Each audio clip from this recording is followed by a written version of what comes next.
할렐루야. 우리 앞뒤 좌우로 인사하시겠습니다. 잘 오셨습니다.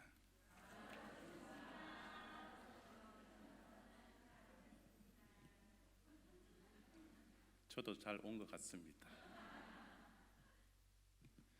우리 청소년 헌신 예배에 우리 찬양으로 인도하는 전도사 목사님이죠. 목사님과 또 찬양팀, 그리고 우리 예배 인도했던 회장님과 더불어서 기도의 부회장님, 특송, 참 은혜로웠습니다. 우리 하나님께 영광의 박수를 올려드리겠습니다.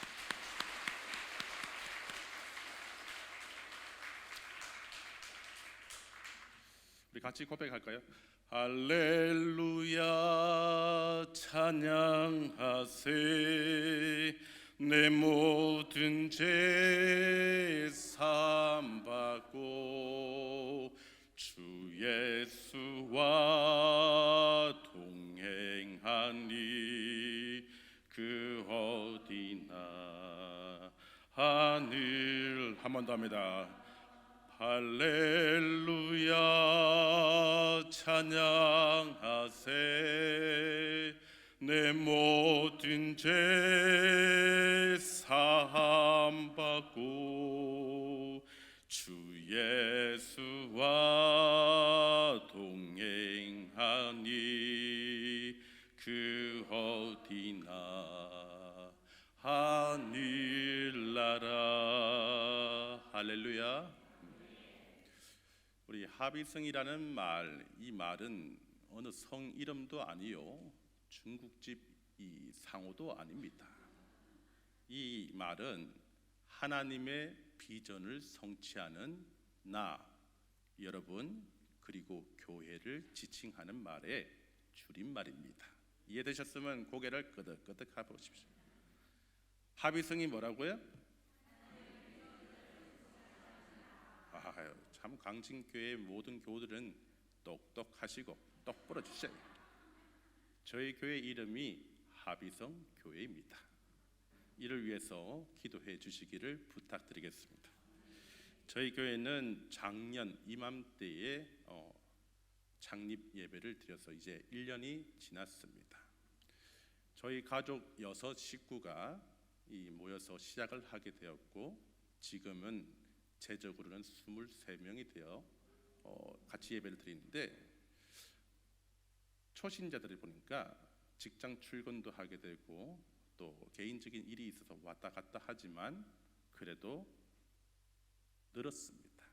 그런데 저희 교회에서 시작하는 이 목표가 뭐냐면은 다음 세대들을 잘 세우고 섬기자 하면서 저희 교회의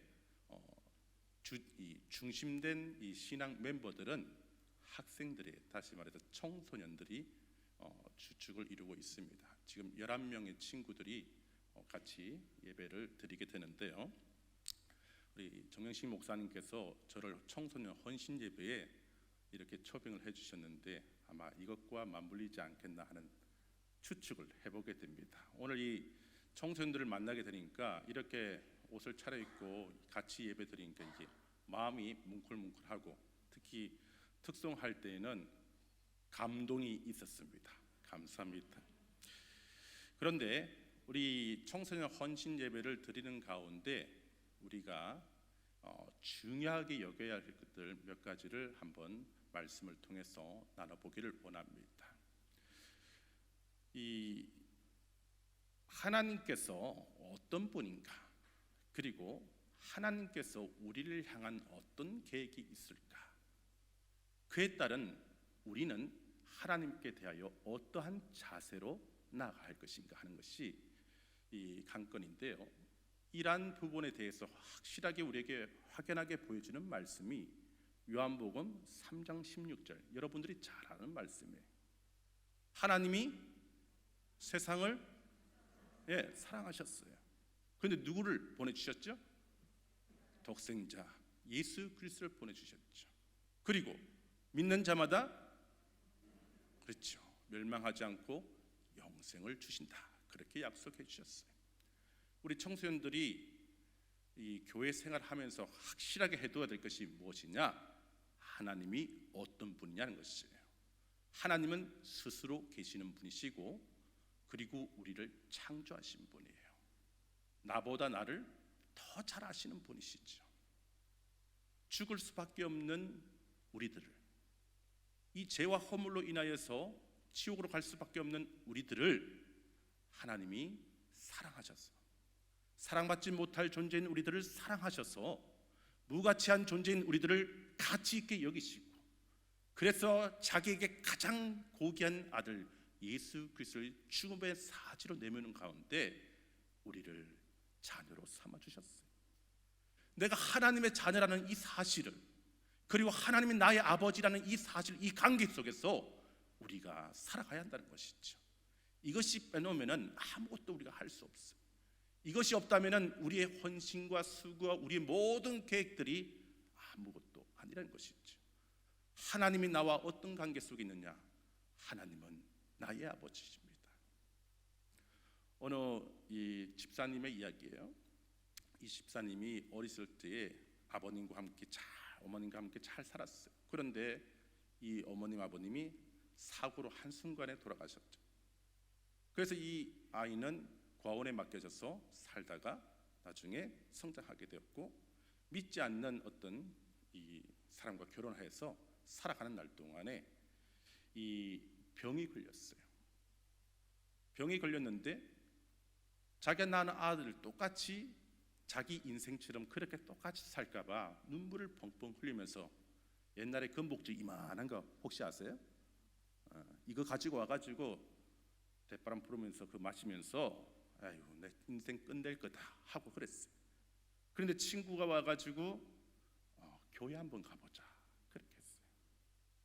그래가지고 마지 못해서 교회를 갔는데, 그때 마침 목사님이 하나님 아버지에 대해서 설교를 하시는데, 그때 목사님이 하시는 말씀, 하나님께서 여러분의 아버지십니다, 이 한마디를 탁 뜨고 있는데, 어렸을 때 불러보았던 그 아버지라는 것을 지금까지 살아오면서 불러보지 못했던 이 여인이 하나님께서 내 아버지라는 이야기를 딱 들으니까 눈물이 팍 쏟으면서 그때 이렇게 고백합니다.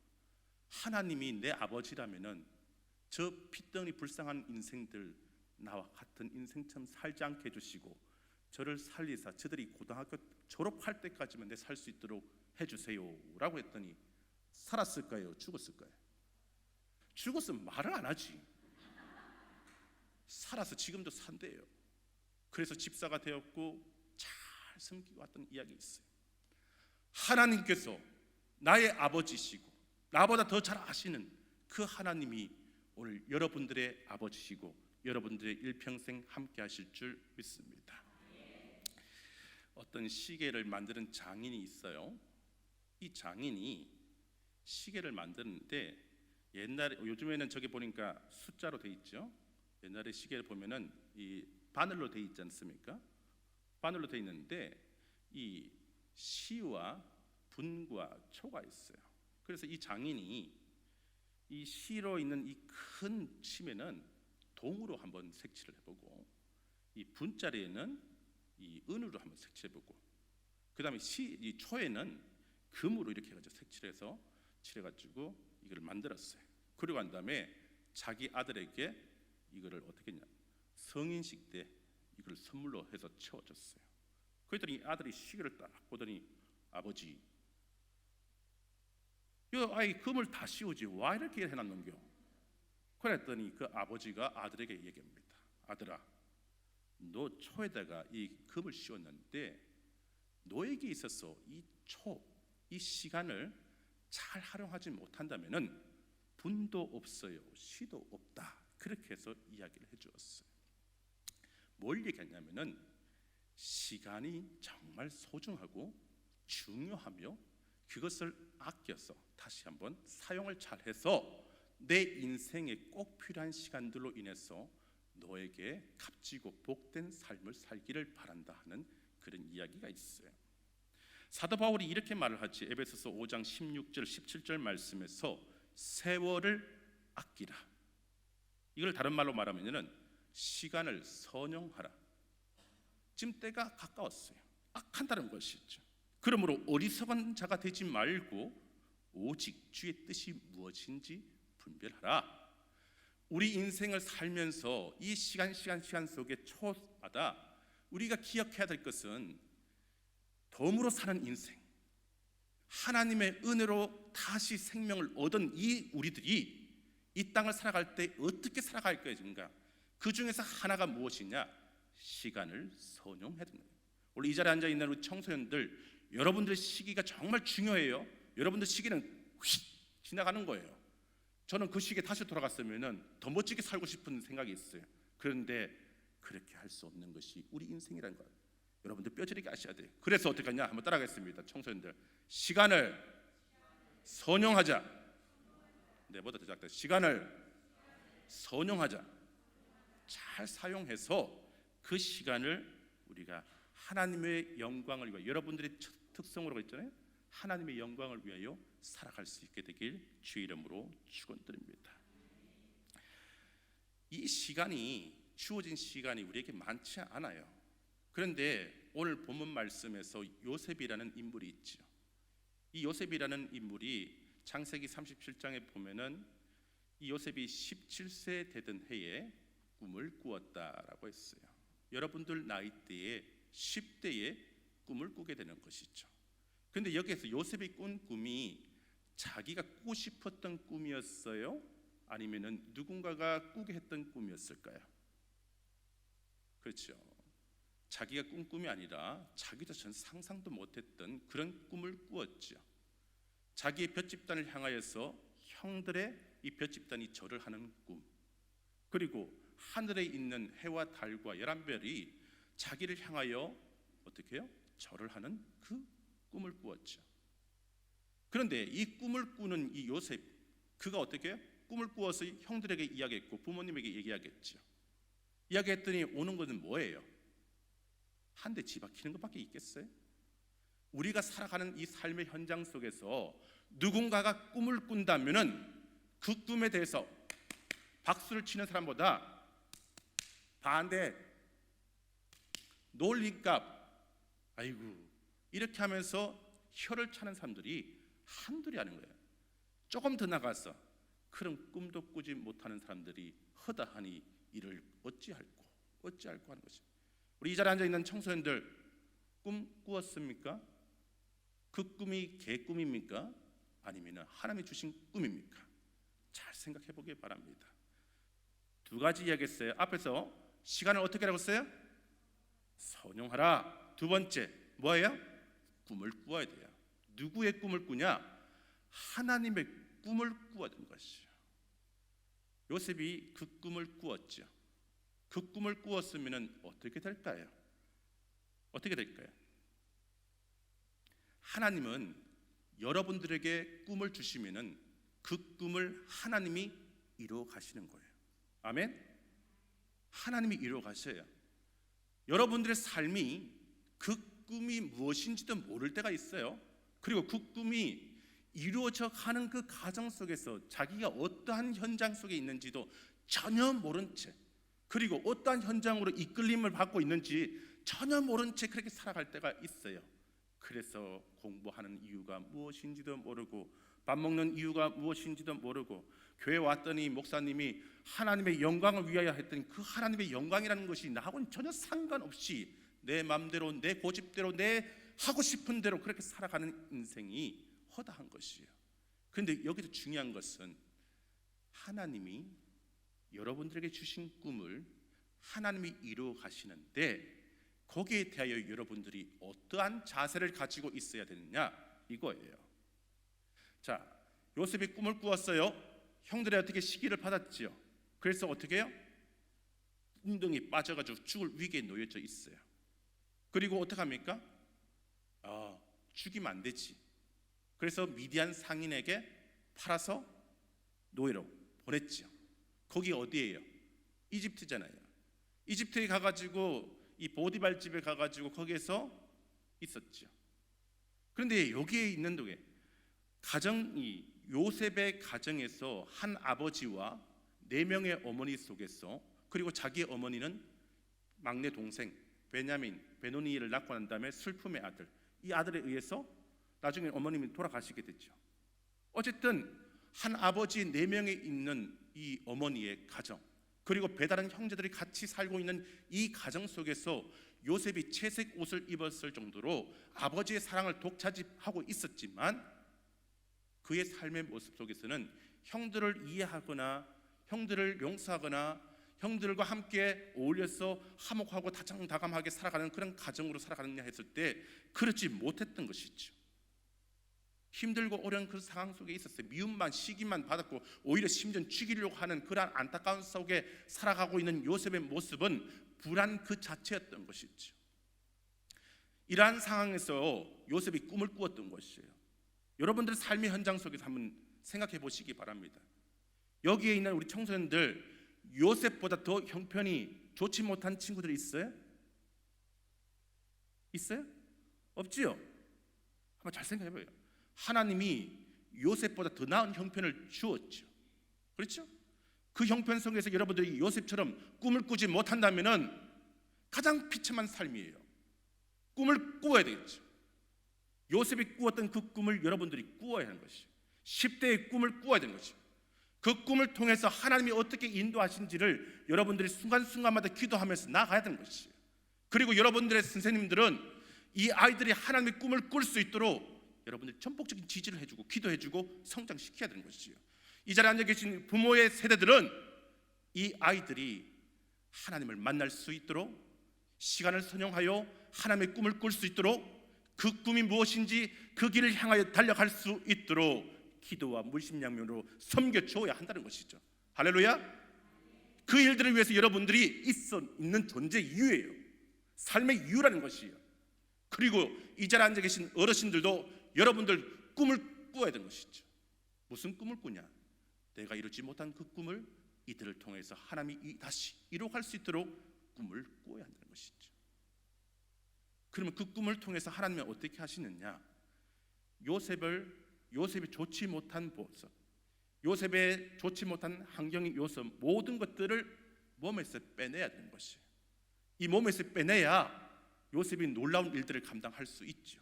그래서 하나님은 13년이라는 시간을 요셉에게 투자하죠.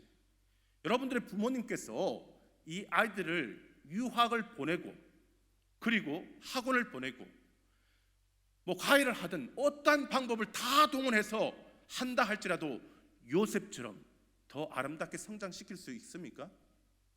그렇게 못하시면은 하나님께 맡기십시오. 하나님께 맡기셔야 됩니다. 여러분들이 여러분들의 자녀들을 주일날에 교회 가지 말고 학원 가거라, 입시생 학원 가거라, 기도하는 자리에 가는 것보다 공부하는 자리에 가거라, 그렇게 하는 것보다 그렇게 해서 위대하게 만들 수 없다면은 하나님께 맡기시기 바랍니다. 하나님은 이 13년이라는 이 시간을 요셉을 이렇게 훈련시키는 것이에요. 그래서 요셉이 어떻게 합니까? 전화 받으십시오. 보디발 집에 가서 어떻게 하죠? 거기에서 요셉이 힘들어서 아이고 내 인생 내 팔자 이렇게 살라, 내가 차라리 죽고 말겠지, 죽어버릴까, 이렇게 했어요? 그런 말 한마디도 없어요. 그런데 성경에서 뭐라 합니까? 창세기 39장 2절에서 3절 말씀, 여호와께서 요셉과 함께 하심으로, 할렐루야, 그가 형통한 자가 되었어요. 하나님이 함께 하셨어요. 한번 생각해 보세요. 집 나가면 무슨 고생이라 해요? 자기가 나가고 싶어서 나갔어요? 아니잖아요.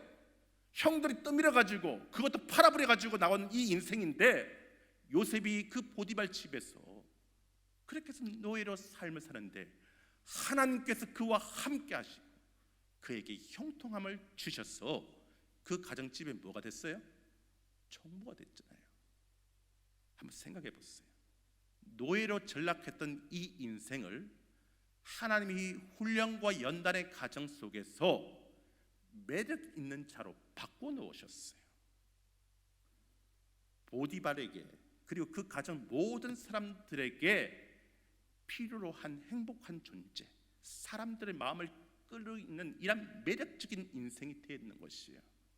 한번 생각해 보세요. 여러분들이 요셉보다 이 형편이 더 나았잖아요, 맞죠? 더 나은 형편 속에 살잖아요.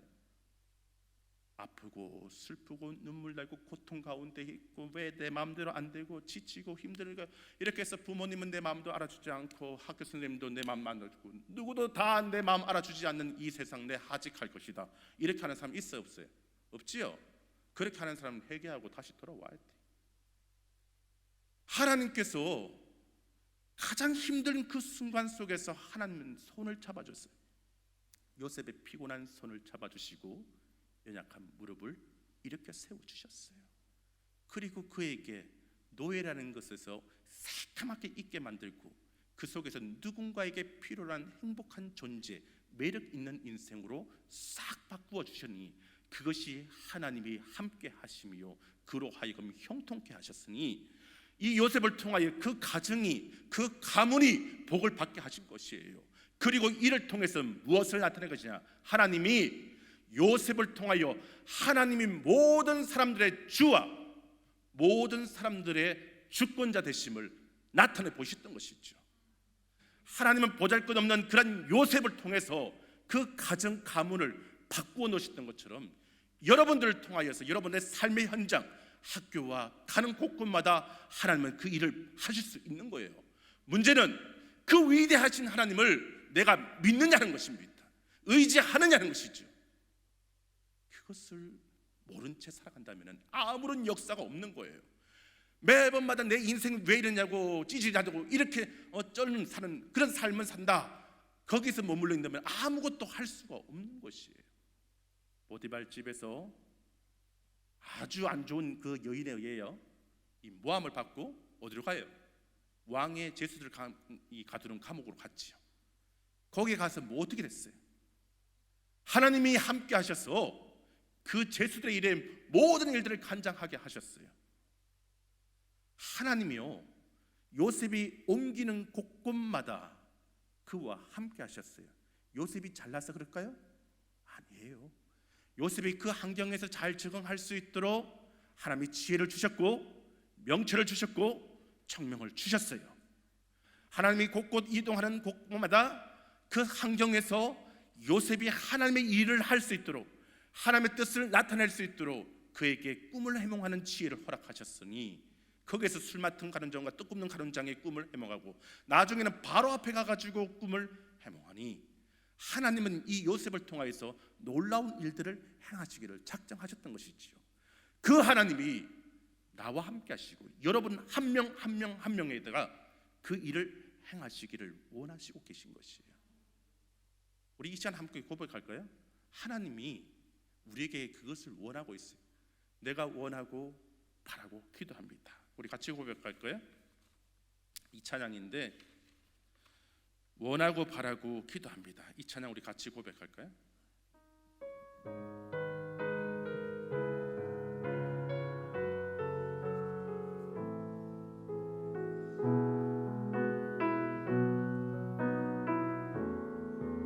이 세상을 살아가는 동안에, 세상을 살아가는 동안에 나의 힘을 의지할 수 없으니 기도하고 낙심하지 말 것을 주께서 참 소망이 되심이라. 하나님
나의 비전이 되고 꿈이 나의 비전이 되고 예수님의 성품이 나의 인격이 되고 성령님의 권능이 나의 능력이 되기 원하고 바라고 기도합니다. 할렐루야. 힘든 순간에 우리가 기억해야 될 것은 기도하는 것입니다. 기도는 하나님의 능력을 나의 삶에 가져오는 수단입니다. 하나님의 능력이 나의 삶에 이루어지도록 하는 그 수단이 바로 기도라는 것이에요. 그래서 야고보는 힘들 때 뭐라고 했어요? 기도하라고 했잖아요. 요셉이 하나님 앞에 나가서 기도합니다.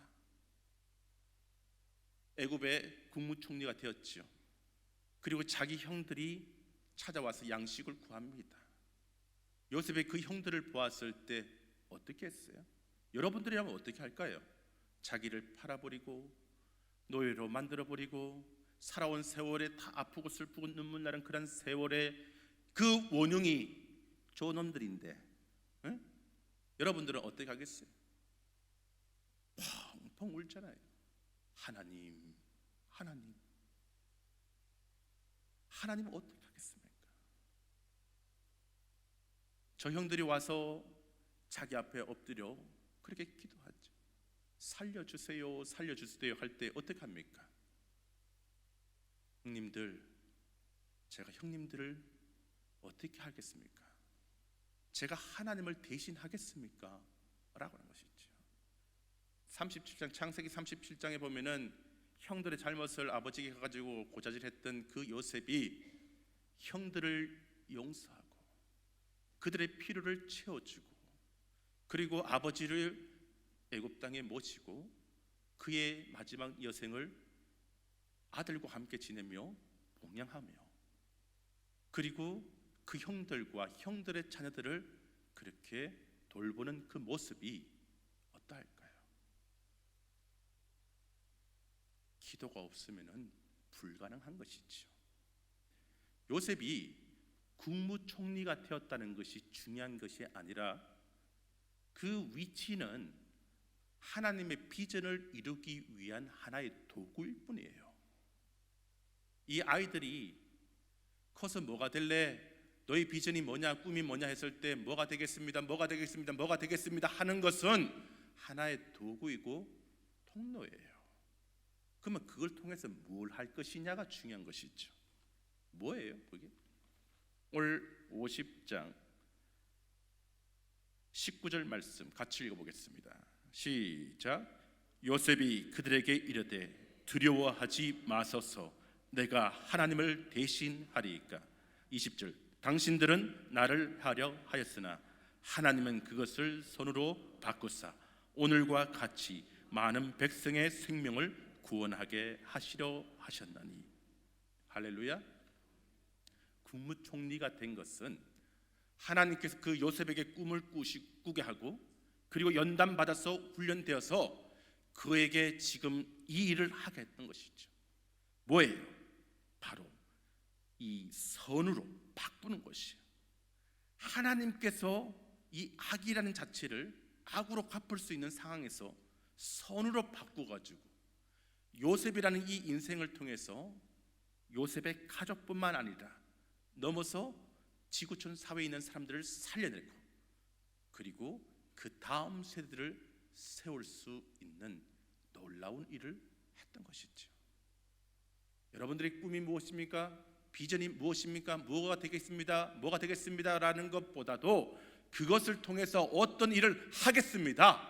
그리고 그것을 위해서 내 가진 모든 것을 사용하여 하나님의 영광을 이루겠습니다. 합의성을 하겠습니다. 이것이 중요하다는 것이에요. 저희 교회에 이제 11명의 아이들이 있는데 이 학생들이 아침에 일어나면 하는 일이 있어요. 시간은 차이가 있겠지만 일어나면은 자기 잠자리를 정리하고 하나님 앞에 기도를 합니다. 그리고 아침에 주어진 큐티를 하게 됐죠. 그리고 큐티한 내용을 밴드에다가 올려야 합니다. 안 올리면은 제가 전화를 하게 됐죠. 와 이래 안 했노? 그러면서 이 아이들에게 곡의 기도 제목이 있습니다. 365일, 이건 다른 날 필요 없어요. 365일 계속해서 이어져서 갑니다. 그리고 그 기도 제목과 함께 같이 기도를 하죠. 하나님께서 너에게 주신 비전이 있고, 너를 통하여 너의 가정을 주신 비전이 있으며, 너를 통하여 건강한 가정이 되어서 함께 교회에 올려서 교회에 주시는 이 비전이 있는데, 너를 통해서 일하고 너와 너의 가정을 통하여 일하며 너의 교회를 통하여 일하는 이 합의성을 함께 이루어가자. 그래서 저는 어떻게 해요? 이 아이들을 동력자로 세웁니다. 그리고 이들을 사명자로 세웁니다. 더 나아가서 이들을 개성자로 세워갑니다. 요셉이 꿈꿨죠. 그리고 그 꿈이 뭔지 모르겠지만 왔어요. 훈련과 연단 받았어요. 그리고 그 꿈이 이루어졌어요. 생명이 살아났어요. 다음 세대가 세워졌어요. 오늘 이 요셉의 꿈이 저희들의 꿈이 되고 여러분들의 꿈이 되기를 주님의 이름으로 축원합니다. 부모님의 세대들이 바로 이런 요셉의 역할을 하셔야 돼요.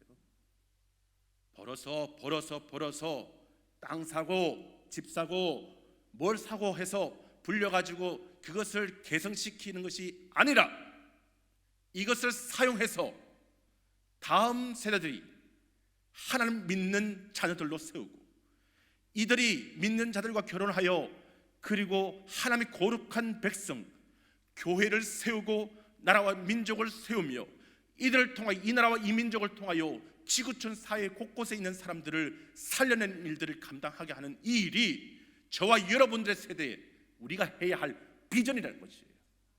이 비전을 두고 딴청 부릴 데가 없어요. 게으름 피울 데가 없다는 것이에요. 밥 먹는 일도 이 비전을 위해서, 누구를 만나는 것도 이 일을 위해서. 그래서 우리 아이들은 그렇게 하기를 바란다는 마음으로 제가 몸소 보여줘요. 저 일주일 너무 바쁘게 삽니다. 요즘에 전도하려면은 그냥 가서는 만나줘요, 안 만나줘요?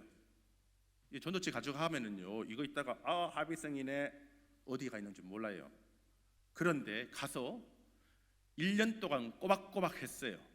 믿지 않는 사람은 꼬박꼬박 했더니 우리 교회에 발을 들인 사람이 몇 분이 돼요. 그래서 우리 교회 어른들은 믿지 않는 사람들 가서 전도했던 사람들이에요. 그러니까 교회 이동한 게 아니라, 교회와 교회에서 이동한 게 아니라 제가 가서 전도해서 모시고 온 분들이에요. 근데 이분들이 정착하는 이 과정 속에서 많은 것이 필요하더라 보니까 뭐냐 했더니, 우리 교회에 어떤 여러분들처럼 신앙생활을 열심히 하고 오랫동안 있었던 분 한 분만 있으면은 이분이 저렇게 하는구나 라고 해가 따라 할 텐데, 그런 분이 안 계셔요. 다 색만 초짜예요. 그러니까 목사가 하는 대로 따라 하는 거예요. 그런데 목사가 하는 거 따라 하려고 하니까 너무나 고된 거예요. 피곤한 거예요. 여러분들 기도하실 때에 우리 교회도 이런 일꾼이 세워지기를 기도해 주시기 바랍니다.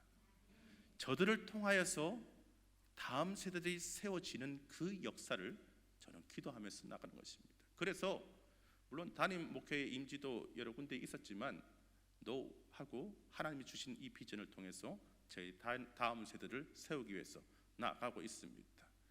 이 한 생명 한 생명을 사랑하는 이 마음을 끝까지 가지고 섬기면서 나갈 텐데, 우리 다음 세대인 우리 청소년 모든 친구들이 그런 일들을 감당해낼 수 있도록 우리가 기도해주고 그 일들을 감당할 수 있도록 물심양면으로 섬겨주셔야 된다는 것을 기억했으면 좋겠습니다. 오늘 이 자리에 앉아 계신 우리 청소년 여러분, 하나님이 여러분들에게 꿈꾸게 하십니다. 그리고 그 꿈을 꾸고 그 일을 이루어가기 위해서 시간을 잘 선용하게 하실 것입니다. 여러분들이 순종해야 되겠죠. 그리고 여러분들이 어떻게 해요? 하나님 아버지가 여러분들과 함께 하신다는 것을 기억하면서 매 순간 그것을 경험하는 사람이 되어야 돼요. 하나님이 요셉과 함께 하셨던 것처럼 여러분과 함께 하시는 그 역사를 여러분들이 써내려 가야 되는 것이요. 그리고 여러분들이 가는 곳곳마다 한번 따라해 보시죠. 매력 있는 사람. 나. 이래 해야 오지. 매력이 없으면 쳐다보지도 않아요. 맞죠? 목사가 매력이 없으면 쳐다보지도 않아요. 밥도 같이 안 먹어요. 아이고 목사님 하지만은 목사님 밥 먹자고 얘기 안 해요. 저한테 밥 먹자고 이야기하는 거 많이 들려와요. 그래서 밥 먹으러 가요. 그러면 제가 사요 안 사요? 사지요. 목사님 이제 그만 사세요. 우리가 살게요. 이렇게 하고 있어요. 그래서 그분들과 함께 이야기 나누면서 교회 얘기는 한마디도 안 해요. 그리고 뭐 하냐? 저하고 같이 그냥 지내다 보면은 자기들이 교회로 오는 거예요. 그래서 제가 아침에 오늘 그분이 오셨어요. 교회에 오셔가지고 같이 이렇게 컵라면 김밥 먹으면서 이야기를 나눴어요. 목사님 다음에는 함께 캠핑 갑시다. 캠핑. 여러분들 믿지 않는 사람이 목사하고 같이 있자고 이야기하는 거 쉬울까요? 어려울까요? 교회 다니는 친구들도 안 하는데 교회 한다는 그분이 그렇게 하자고 하는 거 저는 얼마나 기쁜지 몰라요. 그래서 가벼운 발걸음으로 오늘 설교하러 왔어요. 여러분들 누군가에게 꼭 매력 있는 사람이 되어주시기 바랍니다. 가가지고 또 왔나 이러면은 얼마나 지치고 힘들겠어요. 그런데 와가지고 만나서 기분 좋고 기분 좋아서 거기서 하다 보니까 교회로 오게 되고 교회로 오다 보니까 예수님을 만나게 되고 예수님을 만나게 되니까 그가 동력자가 되고 사명자가 되고 계승자가 되는 것이요. 사람 한 명, 예수님 말씀한 대로 천하의 한 영혼이 귀하다고 했잖아요. 천하보다 귀하다고 했잖아요. 그 영혼이 우리와 함께 동력자가 되는 그날을 바라보면서 우리가 살아가는 거죠. 예수님이 십자가에 돌아가실 때 그때에 백부장이 했던 말 기억납니까? 백부장이 했던 말 뭐라고 했죠? 이는 진실로 하나님의 아들이었다. 예수님의 인생이 짧잖아요. 이 인생은 짧잖아요. 그렇죠? 그 짧은 세월 동안에 그 백부장에게 이는 진실로 하나님의 아들이었다. 이 소리를 들었어요. 믿지 않는 사람 이방인이 그렇게 얘기했던 것이죠. 우리 청소년 통해서 여러분들의 친구들이 야, 너는 진실로 하나님의 딸이구나. 하나님의 아들이구나. 그 소리를 듣고 여러분들이 교회로 인도하면은 합의성이 이루어지는 것이에요. 그 시간까지가 그 시간이 정말 길면 길고 짧으면 짧을 수 있어요. 그런데 그 시간을 잘 선용해서 여러분들의 가지고 있는 모든 것을 동원해 가지고 그렇게 해서 하면 돼요. 그래서 이렇게 한번 따라하겠어요. 배워서 남주자, 벌어서 남주자. 저 밖에 있는 사람들은 미쳤다 그렇게 얘기하지만 예수 그리스도는 우리에게 모든 것을 베풀어 주신 분이에요. 하나님이 그래요. 독생자를 주셔가지고 우리가 살았잖아요. 우리도 예수님처럼 배워서 벌어서 남주는 인생이 되는 것이죠. 무슨 인생?